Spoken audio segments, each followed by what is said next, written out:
ਦੋ ਆ ਇਹਨੂੰ ਫੜ ਇਹਨੂੰ ਫੜ ਇਹ ਕਿੱਥੇ ਕਰ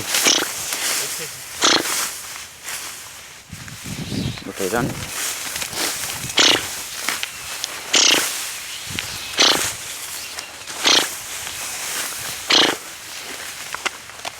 ਇਹੀ ਸੀਗਾ ਨਹੀਂ ਇੱਕ ਮੀਮੀ ਕਰਦਾ ਸੀ ਹੌਲੀ ਹੌਲੀ ਇਹ ਤਾਂ ਆਇਆ ਨਾ ਇੱਥੋਂ ਸਿੱਧਾ ਹੀ ਆਹੋ ਇੱਕ ਇੱਥੇ ਮੇਰੇ ਕੋਲ ਇੱਥੇ ਆਹੋ ਚੁਰਚੁਰ ਉਹਨੇ ਉੱਥੇ ਕੀਤੀ ਮੇਰੇ ਕੋਲ ਨਿਕਲ ਗਿਆ ਸੀ ਕੈਮਰੇ 'ਚ ਵੀ ਆਇਆ ਉਹ ਹੌਲੀ ਮੀਮੀ ਕਰਦਾ ਸੀ ਉਹ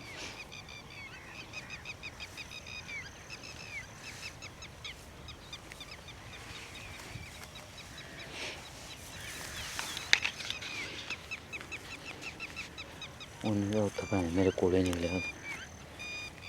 ਟੱਕਾ ਨਹੀਂ ਮਾਰੀ ਉਹਨੇ ਵਿੱਚ ਫਿਰਦਾ ਰਿਹਾ ਮੈਨੂੰ ਉਹ ਮੀਮੀ ਕਰਦਾ ਸੀ ਯਾਰ ਮੈਨੂੰ ਵੇਖ ਕੇ ਦੌੜਨਾ ਗਿਆ ਪਿਛਾਂ ਉਹ ਦੌੜ ਗਿਆ ਬੜਾ ਕੱਦ ਹੈ ਇਹਦਾ ਲੱਤਾਂ ਪੀਲੀਆਂ ਇਹਦੀਆਂ ਪੀਲੀਆਂ ਲੱਤਾਂ ਇਹਦੀਆਂ ਚੰਗਾ ਕੱਦ ਮੈਂ ਤਾਂ ਕਹਿੰਦਾ ਹੈ ਹੀ ਦਿੱਤਾ ਰਹਿ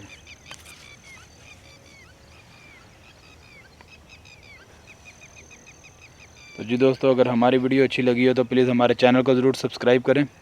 लाइक करें कमेंट्स करें ये बहुत बड़ा बटेरा है ये इसका कद बहुत है।